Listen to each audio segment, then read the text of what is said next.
Bharatiya Janata party એ વિશ્વની સૌથી વધુ સભ્ય સંખ્યા ધરાવતી રાજકીય પાર્ટી છે અને પંચનિષ્ઠા ઉપર ચાલતી શિસ્તબદ્ધ પાર્ટી છે। પાર્ટીની એક દરેક કાર્યની એક પદ્ધતિ હોય છે અને એ પદ્ધતિના ભાગરૂપે જ્યારે સ્થાનિક સ્વરાજ્યની ચૂંટણીઓ આવી રહી છે ત્યારે અમારી પરંપરા મુજબ આજે પ્રદેશમાંથી નિરીક્ષકો અત્રે આવ્યા છે અને જે કોઈ પણ કાર્યકર્તા કે જે ભારતીય જનતા પાર્ટી સાથે એકદમ નજીકથી જોડાયેલા છે, પાયાના કાર્યકર છે અને દરેક કાર્યકર્તા હોય એ કોઈ પણ એક ઈચ્છા સાથે રાજકીય પાર્ટીમાં કામ કરતો હોય છે।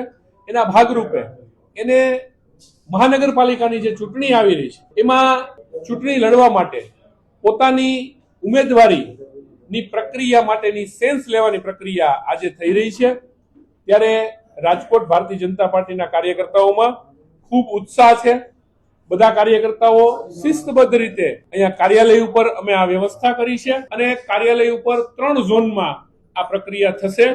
3 ઝોનમાં અમે આપણા 18 વોર્ડ છે એના ભાગ પાડેલા છે અને એ મુજબ જે કાર્યકર્તાનો જે વોર્ડ હશે એ ઝોનમાં જઈ અને એ પોતાનો બાયોડેટા વગેરે વાત કરી અને પોતાની રજૂઆત કરી શકશે। અત્યારે હમણાં 10:30 વાગ્યાથી આ પ્રક્રિયા ચાલુ થશે, જે 2 દિવસ સુધી એટલે કે આજે આખો દિવસ અને કાલે એ રીતે ચાલુ રહેવાની છે અને દરેક કાર્યકર્તાને શાંતિપૂર્વક સાંભળવાની એક તક આપવામાં આવશે। ભારતીય જનતા પાર્ટીમાં દરેક વખતે આ જ રીતની અમારી સિસ્ટમ હોય છે। દરેક કાર્યકર્તા અમારી માટે ખૂબ અગત્યનો છે અને એની માટે એને કોઈ એવી રજૂઆત કરવા માટે બધાને લઈ સ્વાભાવિક છે કે દરેકને એમના જે સમર્થકો હોય એમાં ઉત્સાહ હોય એ સ્વાભાવિક છે, પરંતુ ભારતીય જનતા પાર્ટીનો કાર્યકર્તા પદ્ધતિ સાથે કામ કરવા ટેવાયેલો છે ત્યારે એના ભાગરૂપે પોતે વ્યક્તિગત આવી અહીંયા અમારી એક પ્રક્રિયા છે ફોર્મ ભરવાની, એ ફોર્મ ભરી અને પોતે પોતાની વાત રજૂ કરી શકશે। કાર્યકર્તાઓમાં ખૂબ ઉત્સાહ છે।